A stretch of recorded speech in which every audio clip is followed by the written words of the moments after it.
जय हिंद दोस्तों। आज के इस वीडियो में हम class 12th biology unsolved paper 2025 set number 6 paper code दिया है हमारे पास 348 KL का पार्ट नंबर 4 हल करेंगे। पार्ट 1, पार्ट 2, पार्ट 3 हमने हल करवा दिया था और हमारे यूट्यूब चैनल पर जाके आप लोग देख सकते हैं। यदि आपको बायोलॉजी में 70 में से 70 नंबर लाने हैं तो हमारे चैनल के साथ जुड़ जाइए और अपनी तैयारी को बेहतर बनाइए, जिससे आपके भी बायोलॉजी में अच्छे से अच्छे मार्क्स आ सकें। तो आज के इस वीडियो में हम कौन कौन से क्वेश्चन करने वाले हैं ज़रा एक बार देख लेते हैं। तो आज के इस वीडियो में हम प्रश्न नंबर 8 यानी वाटसन एवं क्रिक द्वारा दिए गए द्विकुंडलीय DNA की संरचना का सचित्र वर्णन कीजिए, इसको करने वाले हैं। और अथवा में निम्न पर टिप्पणी लिखे, यानी वर्णांधता पर टिप्पणी लिखना है और हीमोफीलिया पर टिप्पणी लिखना है। इसको आज का हल करेंगे। और प्रश्न नंबर 9 दिया है हमारे पास कि समष्टि वृद्धि के विभिन्न मॉडलों का संक्षेप में वर्णन कीजिए, इसको हल करेंगे। और इसका जो अथवा में दिया है प्रश्न नंबर 9 का अथवा वाला प्रश्न यानी जैव विविधता एवं इसके संरक्षण पर निबंध लिखिए, तो इसको भी हम क्या करेंगे, हल करेंगे। तो बिना देरी किए हुए इनको हल करते हैं। तो हमारे पास प्रश्न नंबर 8 दिया है कि वाटसन एवं क्रिक द्वारा दिए गए द्विकुंडलीय DNA की संरचना का सचित्र वर्णन कीजिए। तो हम देखते हैं कि द्विकुंडलीय DNA होता क्या है, पहले देखते हैं। तो इसका हम आंसर लिखेंगे कि DNA का द्विकुंडलीय मॉडल सर्वप्रथम वाटसन एवं क्रिक ने दिया था और इस कार्य के लिए उन्हें 1962 में नोबेल पुरस्कार से सम्मानित किया गया। प्रत्येक DNA अणु 3 प्रमुख घटकों से मिलकर बना होता है। इसमें 3 प्रमुख घटक हैं, डीऑक्सी राइबोस शर्करा और दूसरा है फास्फेट समूह, तीसरा है नाइट्रोजनी क्षार। तो सबसे पहले हम देखते हैं नाइट्रोजनी क्षार कौन कौन से होते हैं। तो नाइट्रोजनी क्षार 4 प्रकार के होते हैं। नाइट्रोजनी क्षार कितने प्रकार के होते हैं? 4 प्रकार के होते हैं, एडेनिन, ग्वानिन, साइटोसिन और थाइमिन। एडेनिन को A से दर्शाया जाता है, ग्वानिन को G से दर्शाया जाता है, साइटोसिन को C से दर्शाया जाता है, थाइमिन को T से दर्शाया जाता है। अब इसके बाद पॉइंट करके लिखेंगे कि DNA का प्रत्येक अणु 2 पॉलीन्यूक्लियोटाइड का बना होता है जिसका व्यास लगभग 20 एंगस्ट्रॉम होता है। यानी जो DNA होता है, इसका जो DNA होता है वह 2 पॉलीन्यूक्लियोटाइड यानी एक ये 2 पॉलीन्यूक्लियोटाइड श्रृंखलाओं का बना होता है जिसका व्यास कितना है, 20 एंगस्ट्रॉम होता है। जिसका व्यास कितना होता है, 20 एंगस्ट्रॉम होता है। और दूसरे पॉइंट में हमने लिखा है कि प्रत्येक पॉलीन्यूक्लियोटाइड में फास्फेट तथा शर्करा समूह एकांतर क्रम में जुड़े होते हैं। यानी जो फास्फेट समूह और क्या कह रहा है, प्रत्येक पॉलीन्यूक्लियोटाइड में फास्फेट तथा शर्करा समूह एक एकांतर क्रम में जुड़े होते हैं। फास्फेट समूह और शर्करा ये क्या होते हैं, यानी फास्फोरस के साथ सल्फर, फास्फोरस के साथ सल्फर, यानी ये क्या होते हैं, एकांतर क्रम में जुड़े होते हैं। तीसरे पॉइंट में हमने लिखा है कि दोनों पॉलीन्यूक्लियोटाइड श्रृंखलाएं या श्रृंखला नाइट्रोजन क्षार द्वारा जुड़े होते हैं, जिसमें एडेनिन थाइमिन से हाइड्रोजन के द्विबंध तथा ग्वानिन साइटोसिन से हाइड्रोजन के त्रिबंध से जुड़ा होता है। इसमें क्या होता है, चित्र में हमने दिखाया भी है कि जो एडेनिन होता है वह डबल बॉन्ड के साथ थाइमिन से जुड़ा होता है, जो ग्वानिन होता है वह ट्रिपल बॉन्ड के साथ साइटोसिन से जुड़ा होता है। ये क्या होता है, इसे लगातार चलता रहता है क्रम, यानी एडेनिन किसके साथ, थाइमिन के साथ, ग्वानिन साइटोसिन के साथ ये क्या होते हैं, जुड़े रहते हैं। और जो DNA है इसके बीच की दूरी, यानी इसकी बीच की दूरी 10 न्यूक्लियोटाइड की बीच की दूरी कितनी होती है, 34 एंगस्ट्रॉम होती है। और ये हमेशा श्रृंखलाएं 3 अंश से 5 अंश की ओर होती हैं और इधर 5 अंश से 3 अंश की ओर होती हैं। और चौथा पॉइंट है कि DNA अणु में 10 नाइट्रोजन क्षार के बीच की दूरी लगभग 34 एंगस्ट्रॉम होती है। यानी इनके बीच की दूरी कितनी होती है, 34 एंगस्ट्रॉम होती है।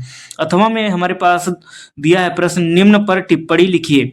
वर्णांधता पर लिखना है और हीमोफीलिया पर लिखना है। तो हेडिंग डालेंगे वर्णांधता। पहले वर्णांधता को लिखते हैं तो हेडिंग ब्लैक पेन से डालेंगे वर्णांधता। तो वर्णांधता क्या होता है एक बार देखते हैं कि वर्णांधता से ग्रसित व्यक्ति लाल व हरे रंग में भेद नहीं कर पाता है।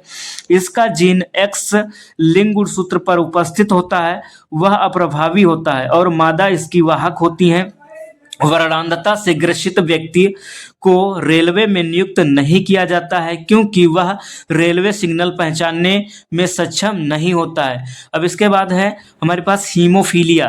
तो ब्लैक पेन से हेडिंग डालेंगे हीमोफीलिया। तो हीमोफीलिया को देखते हैं। तो हीमोफीलिया से ग्रसित रोगी में साधारण चोट या आघात लगने के बाद चोट पर शीघ्र रुधिर के थक्का या स्कंदन बनने की क्षमता समाप्त हो जाती है।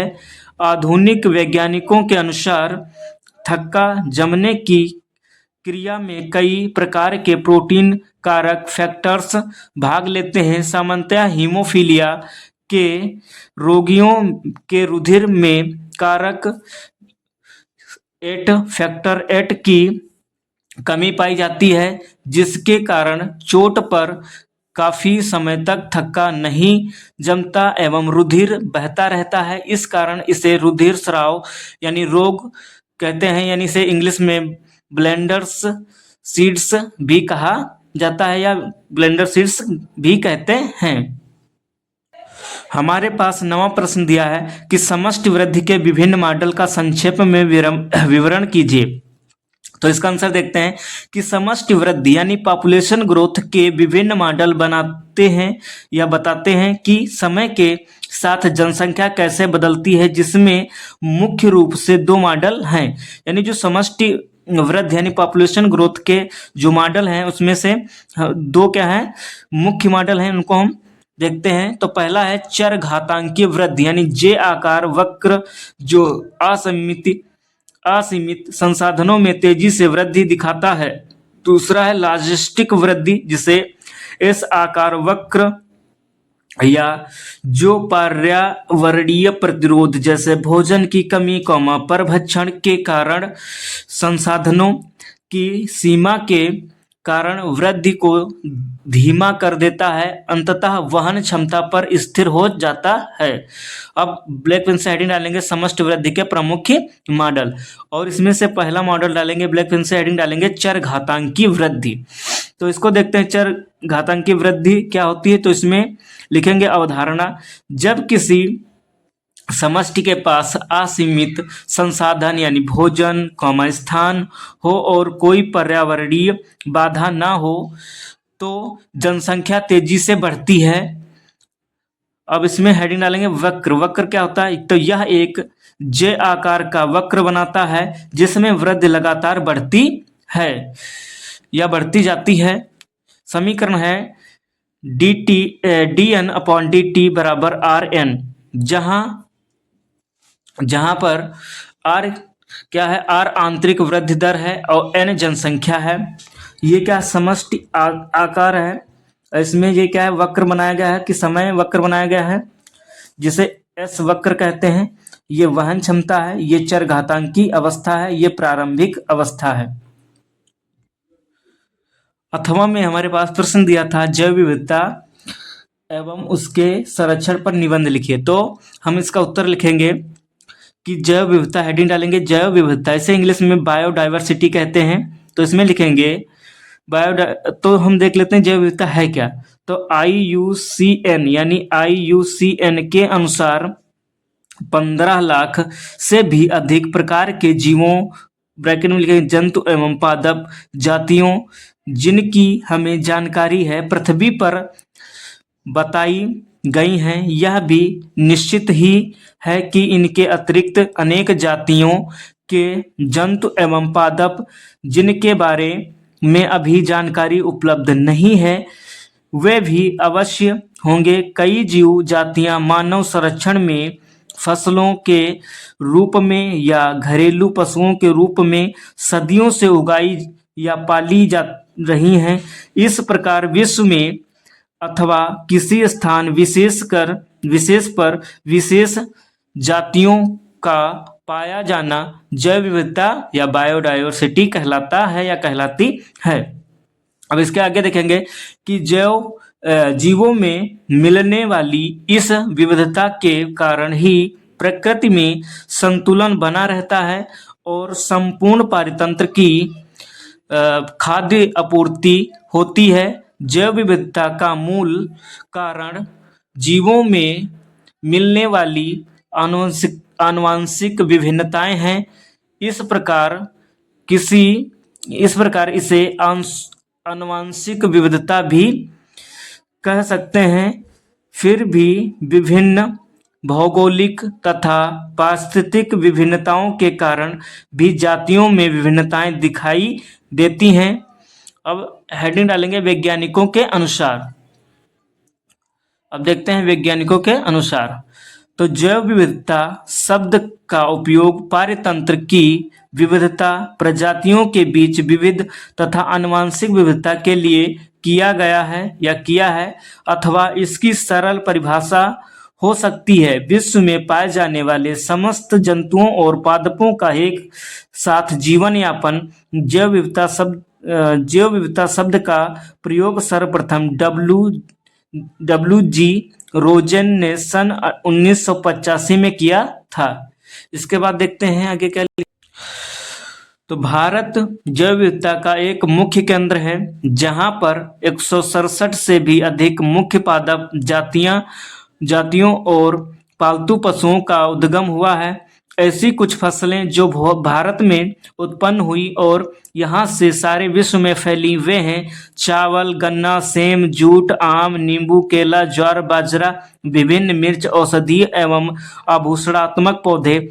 विश्व में कोई भी देश जैव विविधता का इतना धनी नहीं है जितना कि भारत देश है। अब हेडिंग डालेंगे जैव विविधता संरक्षण की नीतियां।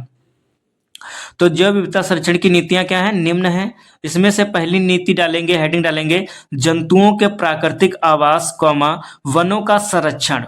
तो इसको देखते हैं। तो वन्य जीव जातियों को अनेक प्राकृतिक आवासों के साथ साथ कृत्रिम आवासों में मनुष्य के नियंत्रण में जैसे जूलॉजिक पार्क एवं वानस्पतिक उद्यानों में संरक्षित करना चाहिए, इन्हें विकसित किया जाना चाहिए। दूसरी नीति है संरक्षण कार्यक्रमों में प्राथमिकता। तो इसको देखते हैं। तो अन्य जातियों की बजाय संकटग्रस्त जातियों को प्राथमिकता दी जानी चाहिए। इनमें से भी क्रांतिक या अति संकटग्रस्त जातियों को अति संवेदनशील जाति से पहले प्राथमिकता देनी चाहिए, बाद में दुर्लभ जातियों को उस जाति पर विशेष ध्यान देना चाहिए जो अपने वंश को संरक्षित किए हुए है। अब तीसरी नीति है कानून द्वारा संरक्षण। इसको देखते हैं। तो जंतुओं की जो जातियां विलुप्त होने के कगार पर खड़ी हैं, उनके शिकार पर तथा उन्हें किसी भी प्रकार से नष्ट करने पर वैधानिक प्रतिबंध लगाना चाहिए। चौथी नीति है वन्य जीवों पर शोध कार्य। तो वन्य जीवों के संरक्षण के लिए शोध कार्य किए जाने चाहिए ताकि जिन कारणों से उनका विलुप्तीकरण होता है उन्हें जाना जा सके। पांचवी नीति है जंतु शरण स्थल एवं पार्कों की स्थापना। तो जीवों विशेषकर जंतुओं की सुरक्षा के लिए विभिन्न स्थानों पर जंतु शरण स्थल या सेंचुरी बनानी चाहिए। वहां पर जंतुओं की सुविधाओं का ध्यान रखा जाना चाहिए। राष्ट्रीय पार्कों एवं अभयारण्यों को स्थापना करनी चाहिए। जंतुओं के सूक्ष्म आवासों यानी पोषण क्षेत्रों, प्रजनन स्थल, विश्राम स्थलों को इस प्रकार सुरक्षित किया जाए कि वहां वे प्रजनन कर सकें। छठी नीति है कि जंतुओं के चिकित्सालय या रोगों की सुरक्षा यानी रोगों से सुरक्षा।